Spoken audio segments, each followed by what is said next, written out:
Hello, thank you for joining me for today's video. My name is Tracy Held. I'm an Independent Stampin' Up demonstrator in Melbourne in Australia. Today I'm going to show you how to make this card.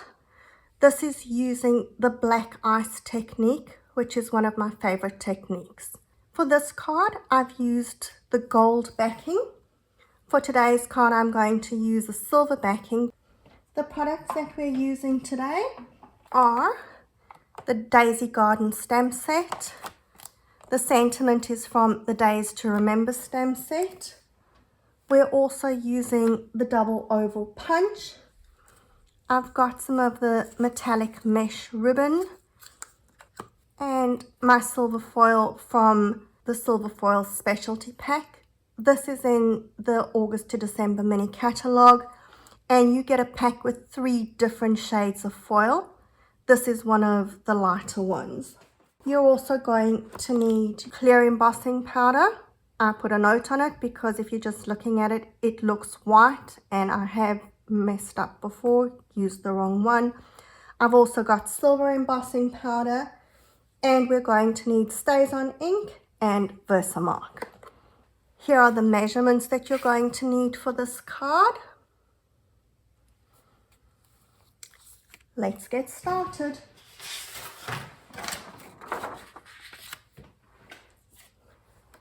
With my silver foil, taking my StazOn ink pad, you're going to smear the ink onto the foil paper.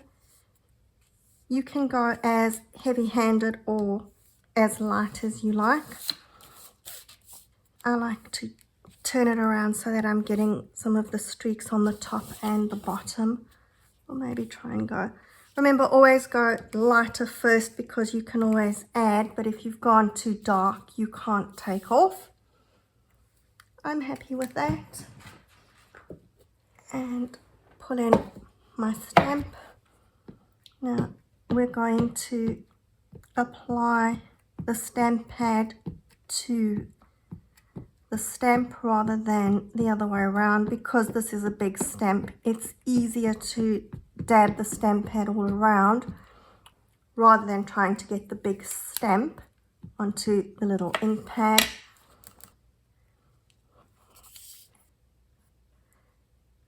Try not to move the stamp because the foil is slippery and it will smudge if you slide it.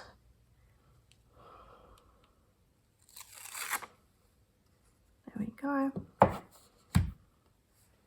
While I'm busy with the stamp, I'm going to stamp my insert as well. So we'll just ink up the corner over there and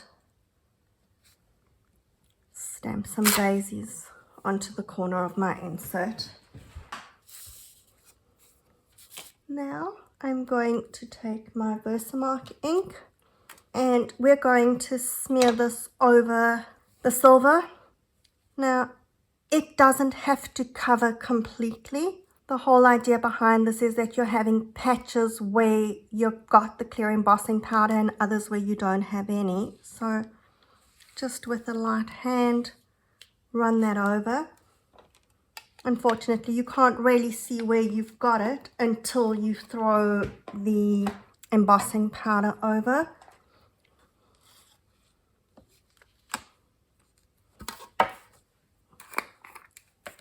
Clear embossing powder.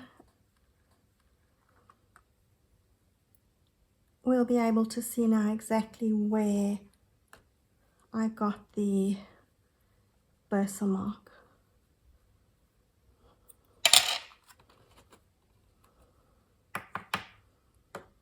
There we go. So you can see where it's covered, and that's what we want, that streaky effect. Now, before I pull out the heat gun, I'm just going to stamp my sentiment because we're going to emboss that as well, and I'm going to do all my embossing at the same time.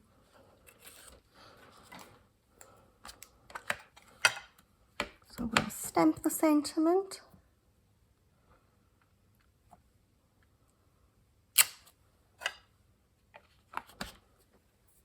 And this time I'm using my silver embossing powder.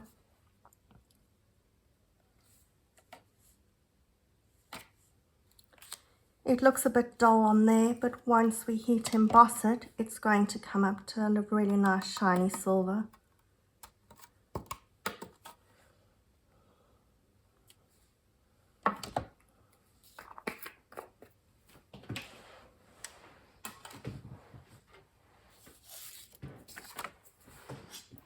Bear with me, we've got a little bit of noise coming up.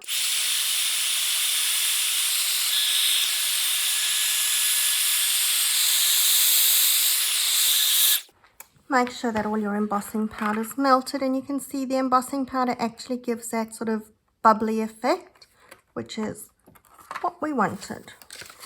Shift that out the way, and we're ready to start assembling our card.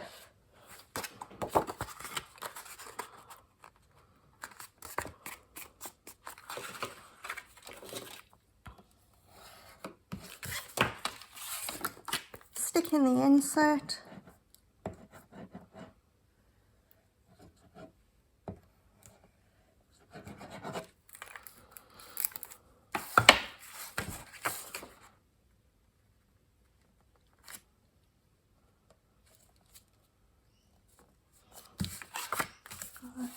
Now, if you're going to wrap a ribbon around it, you would actually do that before you stick your piece down. With the mesh ribbon, I'm not going to wrap it around the card, I'm just going to stick it on top. So we're not going to wrap it around, we're going to stick this down flat.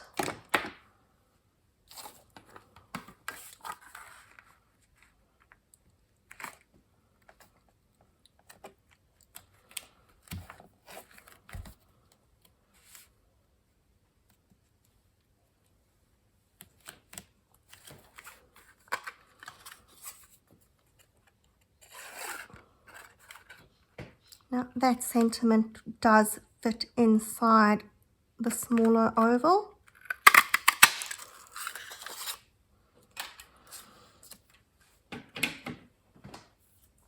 I've cut a piece out. This you can see is actually the darker silver, and I'm going to use that for my backing because we've got sort of the black bubbly look. It will work well together.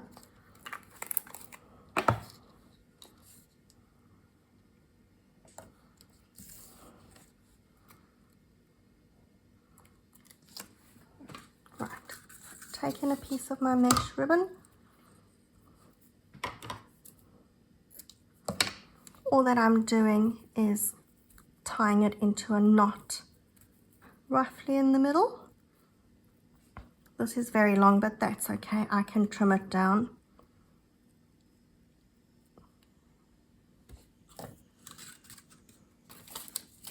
I'm going to stick it with a glue dot.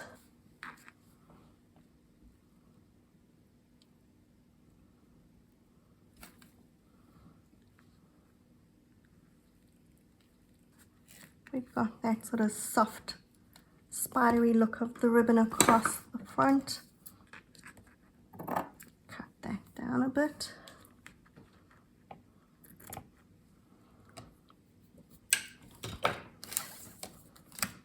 To stick on my sentiment, I'm using the edges of my dimensionals. I'm going to put the dimensionals along the top and bottom of the oval because I want to sit across the ribbon.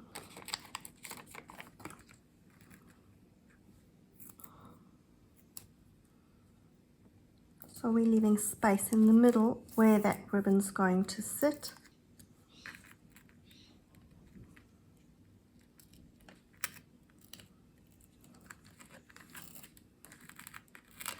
And there's our cards in the two different colors. Give this technique a try. It works really well and it just looks so effective. I hope that you've enjoyed this.